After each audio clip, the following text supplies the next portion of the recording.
በአዲስ አበባ ሲደረግ የነበረው የአፍሪካ ህብረት ስብሰባ ስለመጠናቀቁ፣ በጀርመን ሚዩኒክ ከተማ እየተካሄደ በሚገኘው የጸጥታ ጉባኤ በውዝግብ ስለመታጀቡ፣ 6 ባንኮች ድርሻዎቻቸውን በካፒታል ገበያ ለማቅረብ ስራ ስለመጀመራቸው፣ የሶማሊላንድ ፕሬዝዳንት ከኢትዮጵያ መንግስት ጋር ንግግር ላይ ነን ስለማለታቸው።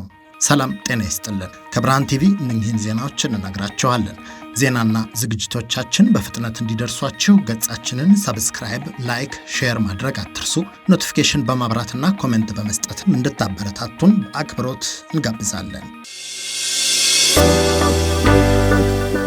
በአዲስ አበባ ሲደረግ የነበረው የአፍሪካ ህብረት ስብሰባ ተጠናቋል። በዛሬው ዜናችን በስፋት የምንዳስሰው አንዱ ጉዳይ ነው። ከረቡዕ የካቲት 4 ቀን ጀምሮ እስከ እሁድ የካቲት 8 ቀን 2017 ሲካሄድ የቆየው የአፍሪካ ህብረት የመሪዎች ጉባኤ የተለያዩ ጉዳዮች ተነስተውበታል። የቡሩንዲው ፕሬዝዳንት ኤቨረስት ንዳይሽ የህብረቱን ተዘዋዋሪ ሊቀመንበርነት ከአንጎላው ፕሬዝዳንት ጆዋው ሎሬንኮ የተረከቡበት የ39ኛው የመሪዎች መደበኛ ጉባኤ በህብረቱ ኮሚሽን ሊቀመንበር መሐመድ አሊ ዩሱፍ ንግግር ተከፍቷል። ጉባኤው የተካሄደው የጂኦፖለቲካ ቀውስ በአፍሪካና ዓለም አቀፍ ዙሪያ ባየለበት ወቅት እንደሆነ የተናገሩት የኮሚሽኑ ሊቀመንበር በአፍሪካ አህጉር የጠመንጃ ድምፅን ማጥፋት አሁንም ፈታኝ ነው ሲሉ ተናግረዋል። የአህጉሪቱ አገራት ፖለቲካዊና ተቋማዊ ድክመት አሳሳቢ እንደሆነ የጠቆሙት መሐመድ አሊ ዩሱፍ እንደ ምሳሌ ባነሷቸው በሱዳን፣ በሳህል ቀጠና፣ በምስራቃዊ ዲሞክራቲክ ሪፐብሊክ ኮንጎና ሶማሊያ ግልጽና ድብቅ ግጭቶች ስር እየሰደዱ መምጣታቸው፣ ህገ መንግስታዊ ያልሆኑ የመንግስት ለውጦች ማንሰራራታቸው ለአህጉሪቱ ስጋት እንደሆነ አመልክተዋል። በዓለም አቀፍ ደረጃ የፍልስጤምና ህዝቦቿ ሁናቴም ለዓለም ሰላም ፈታኝ እንደሆነ ያወሱት የኮሚሽኑ ሊቀመንበር የፍልስጤምን ህዝብ ከጥፋት ማዳን ተገቢ ነው ሲሉም አክለዋል። በሌላ በኩል በመክፈቻ ስነ ስርዓቱ ላይ ንግግር ያደረጉት ጠቅላይ ሚኒስትር አብይ አህመድ ከ130 ሚሊዮን በላይ ህዝብ የሚኖርባት ኢትዮጵያ ለዘላቂ እድገቷ የባህር በር ማግኘት እንደሚገባት አመልክተዋል። ኢትዮጵያ በሰላማዊ መንገድ አስተማማኝ የባህር በር ማግኘቷ ለወደፊቱ የኢትዮጵያ ዘላቂ የምጣኔ ሀብት እድገትና ለመላው አፍሪካ ቀንድም የረዥም ጊዜ መረጋጋት ወሳኝ ነው ያሉት ጠቅላይ ሚኒስትር አብይ አክለውም የአፍሪካ ሀገራት ሉዓላዊነታቸውን ለማረጋገጥ የታሪክ ነገራቸው ባለቤት መሆን እንደሚገባቸው አሳስበዋል። ልማት ያለ ታሪክ የተሟላ አይሆንም ያሉት ጠቅላይ ሚኒስትሩ የአፍሪካን ድምፆች አጉልቶ ማሰማት እንደሚያስፈልግ ባመለከቱበት ንግግራቸው አፍሪካ ለቀውሶች ምላሽ ከመስጠት ባለፈ አጀንዳ በመቅረጽ ርዕይን ወደ ተግባር በመቀየርና በዓላማ በመመራት በመለወጥ ላይ ለሚገኘው ዓለም መፍትሄ ልታመነጭ ትችላለች ብለዋል። በጉባኤ ላይ የተገኙት የተባበሩት መንግስታት ዋና ጸሐፊ አንቶኒዮ ጉተረዥ አፍሪካ በጸጥታው ምክር ቤት ቦታ አለማግኘቷ ስህተት እንደሆነ መናገራቸው ሌላኛው የጉባኤው ነጥብ ሆኖ አልፏል። ያለንበት ዘመን 2026 እንጂ 1946 አይደለም ያሉት ጉተረዥ አፍሪካን ጨምሮ ስለመላው ዓለም በሚመከርበት መድረክ አፍሪካም መገኘት ይገባታል ብለዋል። በዚሁ ንግግራቸው የሱዳን ተፋላሚ ኃይሎች በአፋጣኝ ግጭት እንዲያቆሙ ጥሪ ያቀረቡት ዋና ጸሐፊው አክለውም በዲሞክራቲክ ሪፐብሊክ ኮንጎ እንዲሁ አፋጣኝ የተኩስ አቁም እንዲደረግና ቀደም ሲል ሰላም ለማውረድ የተገባው ቃል እንዲከበር አሳስበዋል። በተጨማሪም በደቡብ ሱዳን ፖለቲካዊ ውይይት ለማስጀመርና ዳግም ግጭት እንዳይቀሰቀስ ለመግታት በማሰብ የአውሮፓ ህብረት ያቋቋመው ጊዜያዊ ኮሚቴ ጠቃሚ እንደሚሆን አምናለሁ ማለታቸው ተሰምቷል። በዚሁ የህብረቱ ስብሰባ የአፍሪካ ህብረት ሱዳንን ከአባልነት ማገዱን በተመለከተ ከግብፅ የተነሳው ጥያቄም ውዝግብ አስነስቶ ነበር። የአፍሪካ ህብረት የሰላምና ደህንነት ምክር ቤትን በጊዜያዊ ፕሬዝዳንትነት የምትመራው ግብፅ በውጭ ጉዳይ ሚኒስትሯ በኩል ሱዳን ከአፍሪካ ህብረት አባልነት የታገደችበት ውሳኔ እንዲነሳና በጀነራል አብደልፈታህ አልቡርሃን የሚመራው ሉዓላዊ ሽግግር ምክር ቤት እውቅና እንዲሰጠው በሚል ያቀረበችው ሀሳብ ከአባል ሀገራት ተቃውሞ እንደገጠመው ታውቋል።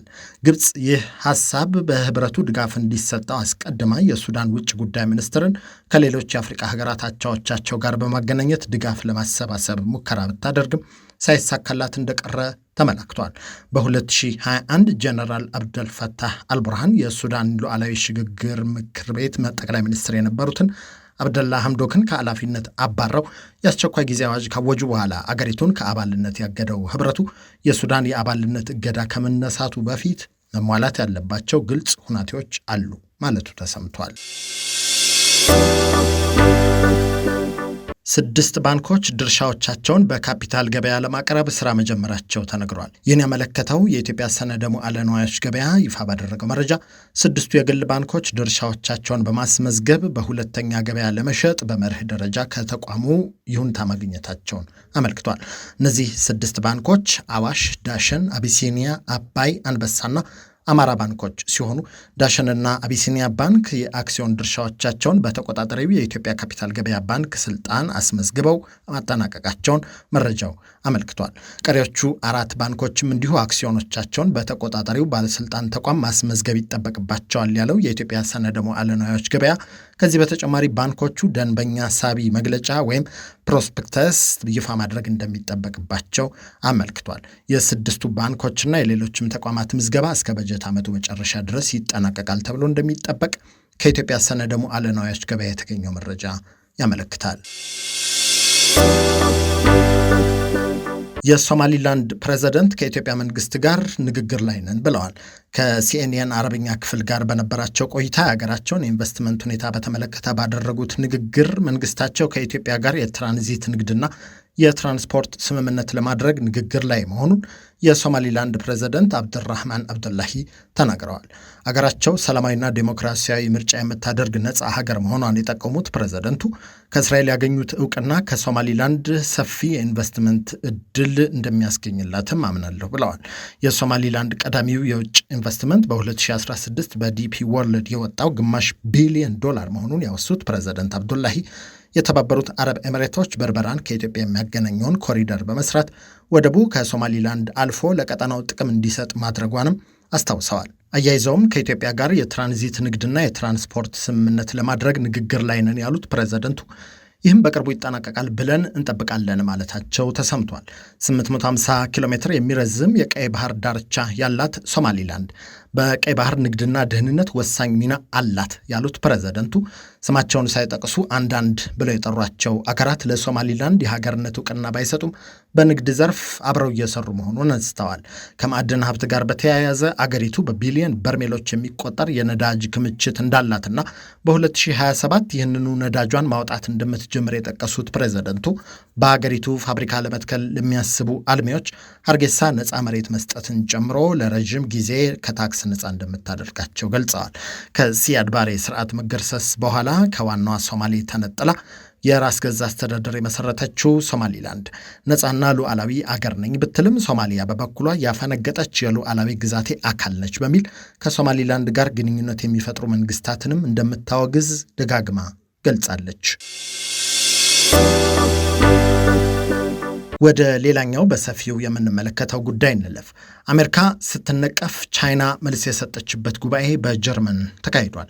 የአሜሪካ ውጭ ጉዳይ ሚኒስትር ማርኮ ሩቢዮ በጀርመን ሚዩኒክ ከተማ እየተካሄደ በሚገኘው የጸጥታ ጉባኤ ላይ ባደረጉት ንግግር የተባበሩት መንግስታት ከፍተኛ አቅም ቢኖረውም ለአሳሳቢ ጉዳዮች መልስ እንደሌለውና ምንም አይነት ሚና እንደማይጫወት በማንሳት ተቋሙን ነቅፈዋል። ማህበሩ የጋዛን ጦርነት መቀልበስ አለመቻሉን እንደ ምሳሌ የጠቀሱት ሩቢዮ ታጋቾችን በማስለቀቅም ይሁን ሙሉ ለሙሉ ባይተገበር እንኳ የተኩስ አቁም እንዲኖር የተደረገው በሀገራቸው አሜሪካ መንግስት ጥረት እንደሆነ ተናግረዋል። አክለውም የዩክሬን ሩሲያ ውጊያንም ቢሆን የተባበሩት መንግስታት መቋጫ አላስገኘለትም ያሉት ሩቢዮ በዚህም ቀጠና ሰላም እንዲሰፍ የሁለቱንም ሀገራት መንግስታት ወደ ንግግር ለማምጣት የምትሞክረው አሜሪካ እንደሆነች ገልጸዋል። ይህን የአሜሪካ ውጭ ጉዳይ ሚኒስትር ማርኮ ሩቢዮ ንግግር ተከትሎ መድረኩን የተረከቡት የቻይና ውጭ ጉዳይ ሚኒስትር ዋንግ ይ በበኩላቸው የአሜሪካን መንግስት በመተቸት ለመንግስታቱ ማህበር የወገነ ንግግር አድርገዋል። ነባሩ ዓለም አቀፍ ስርዓት ሁሉን ማካተት ያልተቻለበት ምክንያት በተባበሩት መንግስታት ድክመት ሳይሆን አንዳንድ ሀገራት ለራሳቸው ጉዳይ ቅድሚያ ስለሚሰጡና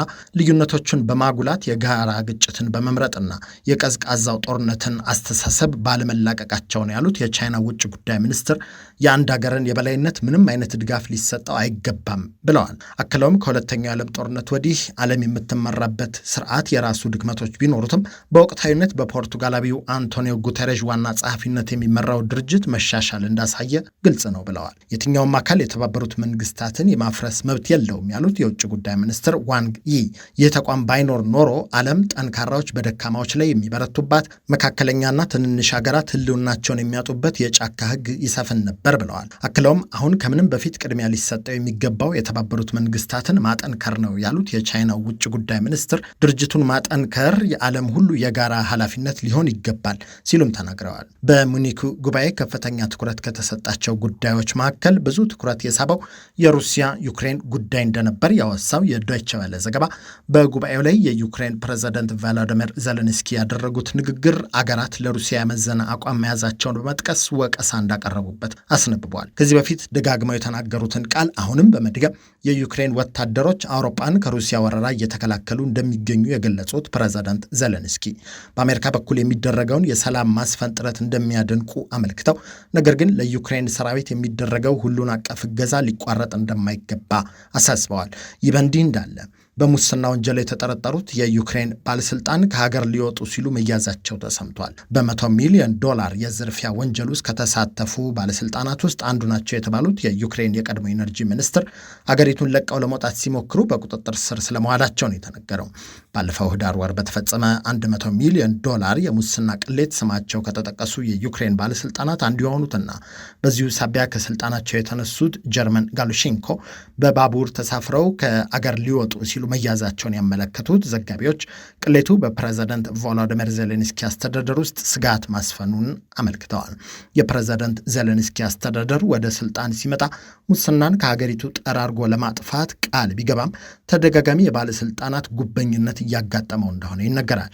ከዚህ መካከል በቅርብ ጊዜ እንኳ የፕሬዝዳንት ዜሌንስኪ የቅርብ አማካሪ የሚባሉትና የጽህፈት ቤት ኃላፊው አንድሬ የርማክ ቤታቸው ከተፈተሸ በኋላ ከስልጣን መነሳታቸውን አስታውሰዋል።